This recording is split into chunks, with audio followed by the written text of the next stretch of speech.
And in a tough day, too. All right, President Obama's final push to close Gitmo may come at the hand of an executive order. Shutting that prison has been one of his top priorities. The Pentagon now considering several sites inside the U.S. to house the remaining detainees, including one in Colorado known as the Alcatraz of the Rockies. My next guest wants to stop all that. New Hampshire Republican Senator Kelly Ayotte sits on the Senate Armed Services Committee and with me now. And Senator, good morning and welcome back here to America's Newsroom. What will you do in Congress starting today, at least on the Senate side?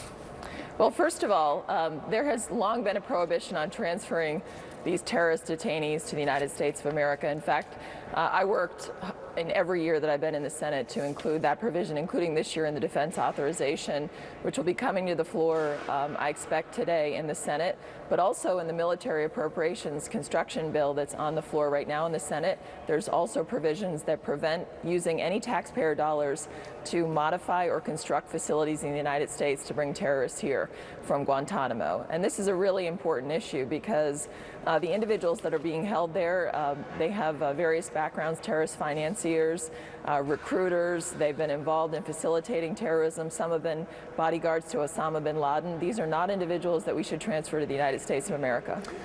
Can an executive order trump everything you just said, Senator? I'm sorry, I didn't hear you. Will an executive order trump everything No, it will you not. just said? Absolutely. The president, if he takes this action, would, in my view, right now, the current defense authorization prohibits it till the end of the year.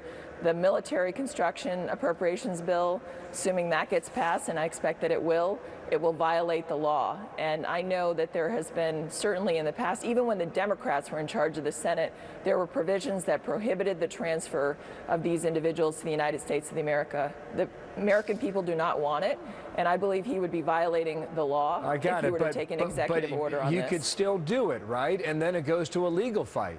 And then you have to find a friendly judge, and then you lose, right? Well, I can tell you this. I think that if he does this, this will be fought very heavily. This will be fought by individuals in the states. I assume that he's trying to transfer them to that don't want those individuals there. I expect this will be fought by members of Congress who understand that he's violating the law. And again, we do not need to bring these terrorists to the United States of America. Yeah, what is your expectation on that point about the politics? How would the American people react? I mean, take Colorado, for example. Florence, Colorado, south of Denver, that seems to be a place that, well, a lot of people would favor. And you could have at least 59, if not more, who are sent there. This is a prison that has Zacarias Moussaoui. This is a prison that holds Ted Kaczynski. There have been no reported problems. Why would there be a problem there? Well, here's the issue. So first of all, people who cite the Guantanamo issue say, well, it's been a target. It's been a recruiting tool for terrorists. Why would we want that to happen in the United States of America, somewhere in America where that becomes the recruiting tool for terrorists, where that becomes a target for terrorists? And I know at least Senator Gardner certainly opposes sending these individuals to Colorado. And so here you have a situation where you have the president who is going to violate the law, the will of the Congress, and also I think your average American understands. Keep them at Guantanamo. It's a top-rate detention facility, and these are not average criminals. They are being held under the law of war. They're being held for their involvement in terrorism. They're being held because obviously they have taken up arms against our country and our interests, and that's very different than your average criminal.